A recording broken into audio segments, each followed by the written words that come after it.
Pelin Thorogood is a co-founder of a company called Radicle Science, and she is a guest in the program. I don't know, are you from San Diego?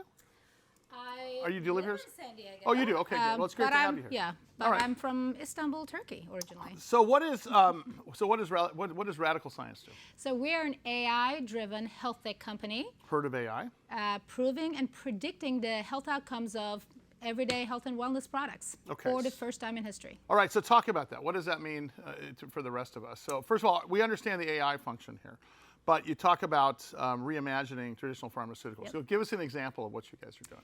Sure. So traditional clinical trials are really designed for pharmaceuticals. They take tens of millions of dollars, if not more. They take years, and typically only affordable if you have the opportunity to patent whatever you find, because that's how you can recover the dollars, right? Right. Whereas everything we take from Sprouts, Whole Foods, wherever you get your supplements, I mean, those companies don't have those budgets. So at the end of the day, they may have the safety records, but we don't have any effectiveness testing on anything you buy, especially some of these novel therapeutics such as cannabinoids, functional mushrooms, microbiome interventions. Functional mushrooms was the original name of this band. right? Wasn't that We're not going around? there. So, yeah. But can I say, so let me ask you this. So are we talking about pharmaceuticals, or are we talking about nutraceuticals, or are we talking about both? In our case, we're talking about anything that is not on the pharma routes, anything that does not go through the FDA, which are the products that are not getting efficacy testing because they cannot afford it. So if I until if I get a multivitamin gummy, what I'm saying is, how do I know it works?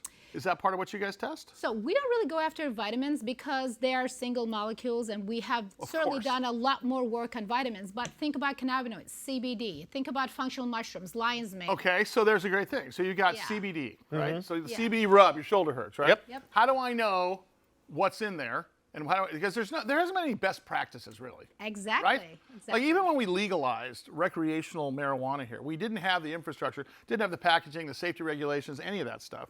And especially with all this other stuff, like you get the drops and this and that. And most people don't know what to look for. I mean, if I get a Bayer aspirin, or if I get a CVS aspirin, I know it's the same damn thing. Exactly. Yes. Right? Yep. So with this, how do you guys go about doing that? So we basically bring in the rigor of a traditional clinical trial, except we virtualize it and go direct to consumer. So how do you virtualize it? What does that mean? We basically, instead of you having to go to a physical clinical trial center, you basically stay at home. You get these products. You can do a blinded, placebo-controlled, randomized controlled trial at the comfort of your own home, which means we also are able to bring in a whole lot of participants, including rural users and a lot of different people versus really going to city centers and people closer to these centers. So it's very inclusive. Many more people can participate, but the best part is because it's so much cheaper and faster. For the company. Exactly, which means many more companies can do effectiveness testing, which means we get the results back. This is a good housekeeping seal for it. Is. Is it easy to get people to take part in the studies? I mean, how do you get the word out? It is so much easier because, first of all, think about it. Don't most of us have pain, sleep anxiety issues, and we go to every day. Exactly. And you go to whatever, Sprouts or Whole Foods, and you ask some random person there who's probably very nice and somewhat knowledgeable, but hasn't done any of this stuff. It hurts when I go like this. Which one should I take? And they tell you that one. People take this one. Okay. Probably not best practice. So because many people suffer from this, we're basically asking people, do you suffer from these things? If they endorse that condition, we include them in our clinical trial, send them a product that has been tested for purity and potency so we know it's clean and it is what it says it is. And then they're part of our trial for about a month. So the idea is, it sort of is like the Good Housekeeping seal back in the 60s and 70s. When you saw a product with the Good Housekeeping seal or with the UL, you knew that it was tested and you trusted that. Is that the challenge for you right now? Because obviously it's a fantastic idea. How do you get the community to buy into, okay, I'm only going to do this because it is a Radicle Science stamp of approval? So right now we're not even going after the seal because that's going to naturally happen. What we're going after is basically a lot of brands are trying to make sure they actually gain consumer trust. There's a trust in consumer. Oh, so they're motivated to do this. Exactly, and a lot of participants, people like us, want to get the best product, so they want to participate in the study.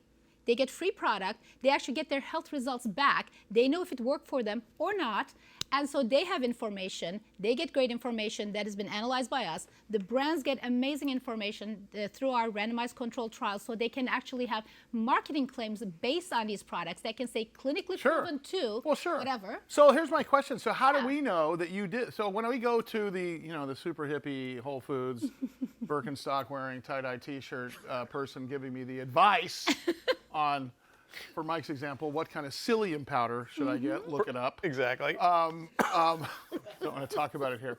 How do we know that you guys have given us that you guys have tested this? How will I know as a consumer?